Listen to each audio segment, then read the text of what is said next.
This is the story of how I discovered the secrets and the horrors of...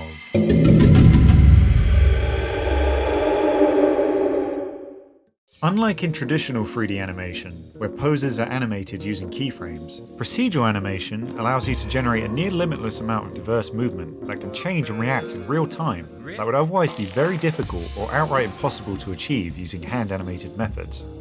You can even take predefined animations and apply procedural techniques to adapt them for new scenarios you might not have considered before.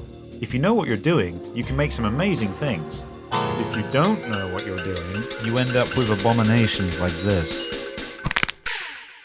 Let me back up a little. I've been working on a new mechanic for my game, which allows you to possess enemies and control them.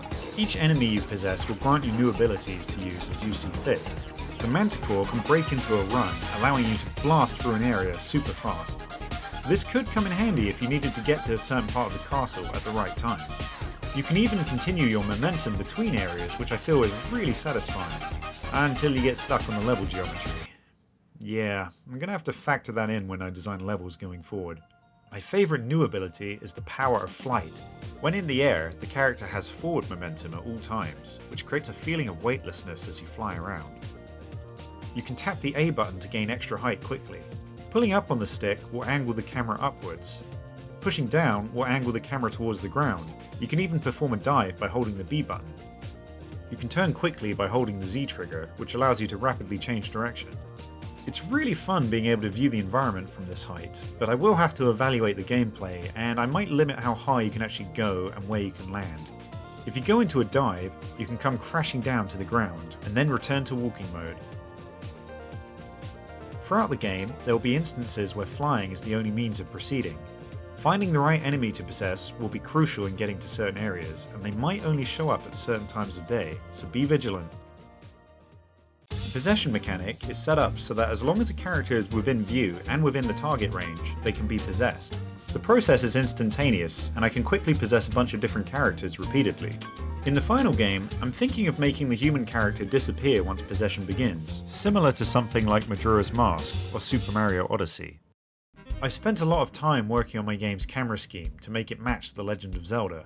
Features like entering first-person mode and being able to rapidly toggle between the views were surprisingly tricky and took a lot of effort on my part to get working.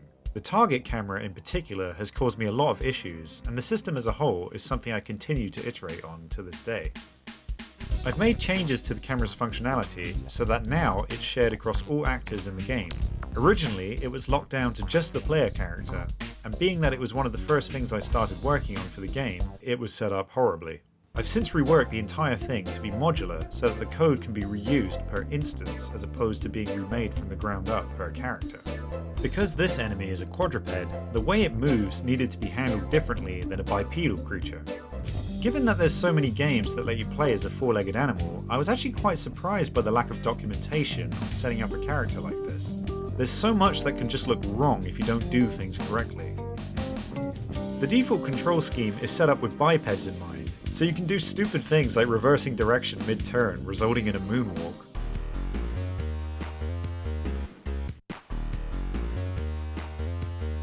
Changing directions looks unnatural because the creature turns in place like a human character would, which just looks incorrect. To address this, I've introduced forward movement whenever the player turns, to create a much wider turning radius befitting a lumbering beast like this one. Now previously, I had made bespoke turning animations for when the creature needed to turn and face the player quickly. I've decided to reuse these to allow the player to rotate on the spot if they are stood still. It feels quite nice when mixed in with the current control scheme.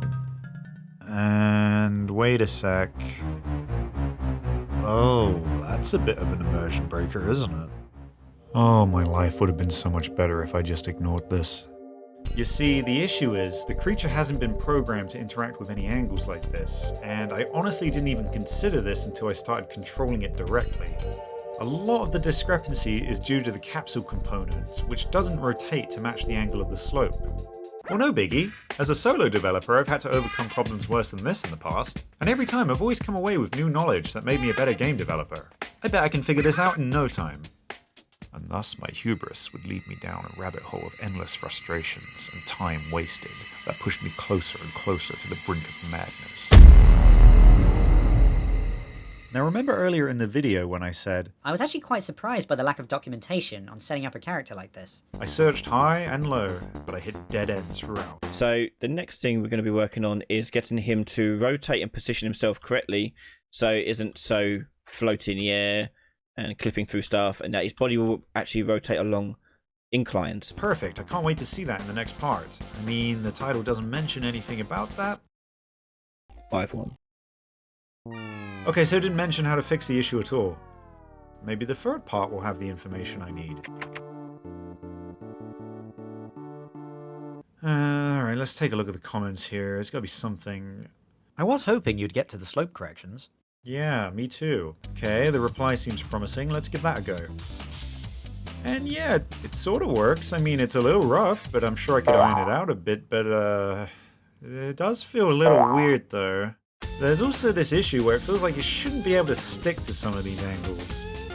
To be honest, this seems like a cheap fix. It doesn't seem right to actually rotate the whole actor like this, and I feel like the capsule shouldn't be following me, and there it is. I'm fairly sure this is the same trick they pulled in Sonic 06, which is actually why he's able to stand upside down like this. And we all know how good that looks, huh? Kinda weird that was the game they chose to include in Breaking Bad that one time. But you know what's even stranger? They actually used the freaking Star Fox Adventures theme in an episode.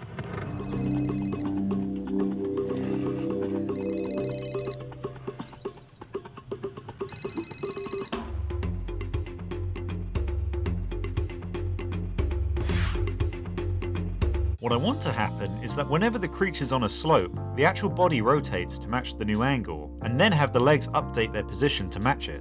One of the only videos I found that actually covered this topic was in Russian, and I had to use auto-translate to try and understand what was even happening. It also doesn't help that this video is specifically for UE5, and I'm still on UE4. Inverse kinematics definitely seemed like the right way to go though, as I wanted the limbs to adapt to the slopes. However, I just couldn't really get it to work how I wanted to.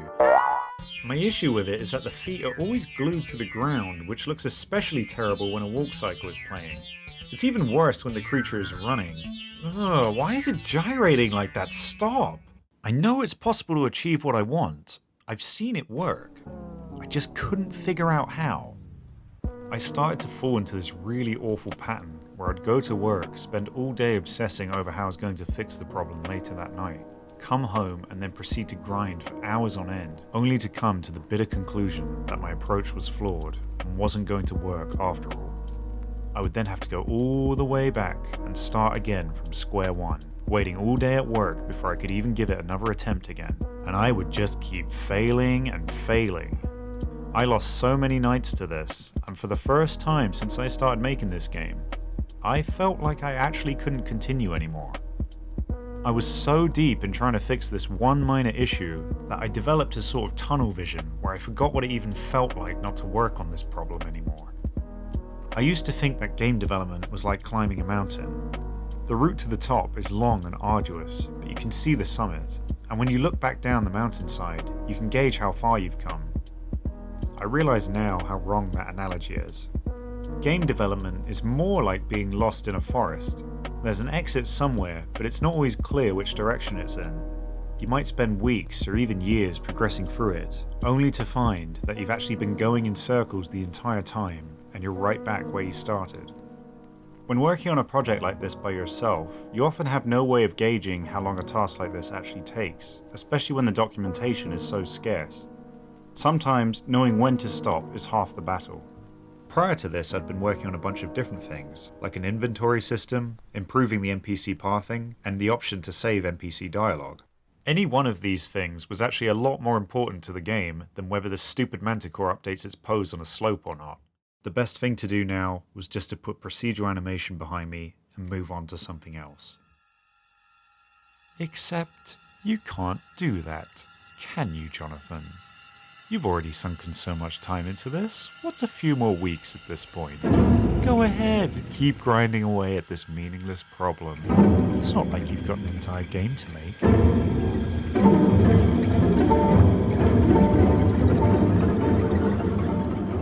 You'll start to make progress eventually. Eventually. Let's pretend this red line is the creature. What I want is for the red line to match the surface angle. Issues start to arise if the angle becomes too extreme. As you can see, they almost touch or get too far apart based on the rotation. And this is because the hinge point of the line is actually at the back, where the quadruped's pelvis would be. I also need to factor in the capsule component, as the offset is occurring due to the pivot of the hinge point relative to the capsule's position. There's also more than one angle to consider as well. Notice how the front angle affects the red line in the desired behavior, maintaining a consistent distance from the slope at all times.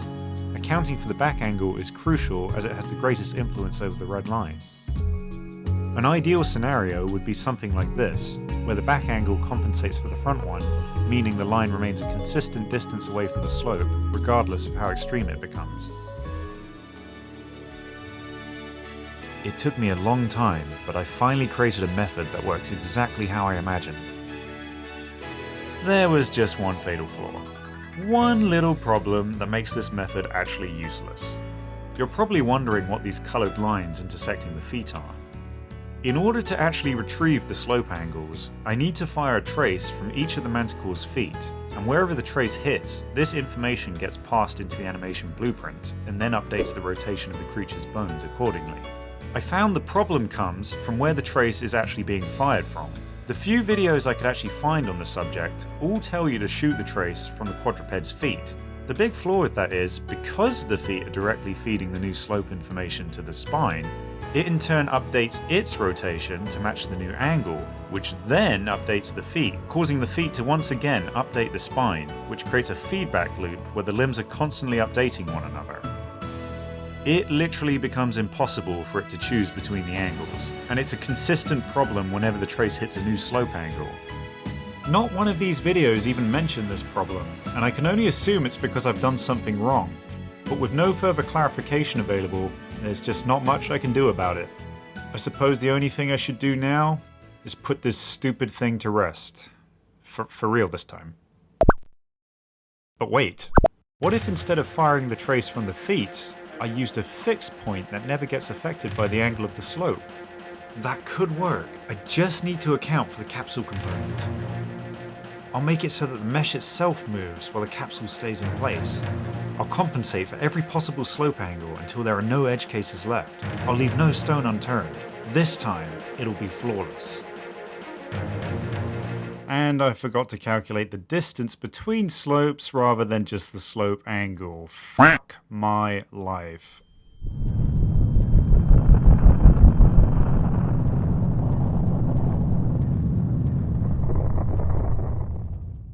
Alright, let's try it again and include the distance this time.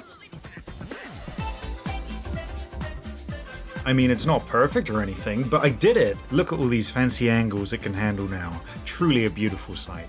It took me a long time to get here, but I finally did it. Just goes to show what you can achieve if you keep persevering. And it only took months. This was just not worth it. It's certainly nice to have, but I can't believe how long it took. It makes quite a big difference whenever I disable the procedural animations, but this kind of thing is something I should have relegated to the polished stage of the game's development. Well, as one final joke on myself, let's add some procedural animation to the creature whenever it rotates. Rather than being rigid like this line, we want it to bend and curve whenever a turn is happening.